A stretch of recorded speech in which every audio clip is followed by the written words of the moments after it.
Hey guys, welcome back to the course. So in this first lecture, I'm going to give you a little bit of a softball. So we're going to answer the question, what is an entrepreneur? So it's a question that a lot of people ask, and it's something that also is kind of up for debate. A lot of people use different definitions of what the word means, but for the most part, they all kind of agree on a couple things. Generally, an entrepreneur is just someone who starts their own business. A lot of people will use that term to say it's someone who starts their own business and that they have to be a business owner or that they have to be creating something of their own out of nothing.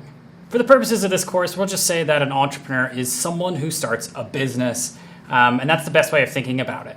To give you an example of some of the variety of different definitions out there, let me just read off a couple. So according to Harvard Business School, entrepreneurship is the pursuit of opportunity without regard to resources currently controlled.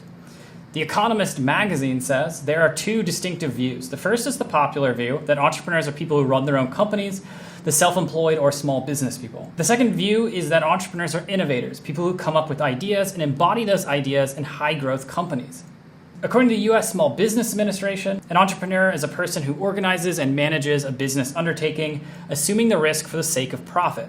Okay, so there's some pros and cons to all of those. I disagree with some of them, but for the most part, you're getting kind of a general idea. The only thing I will say is not an entrepreneur typically is someone who you'd consider a freelancer. Freelancers are typically people who just do contract work. They're not someone who works full-time for another company. They sell their services to other people. It might be multiple companies or it might be one person, but for the most part, we don't generally consider them entrepreneurs because they're just themselves doing one service over and over and over again, and it's more like a consultant. Okay, got that out of the way. Let's move on to the next lecture.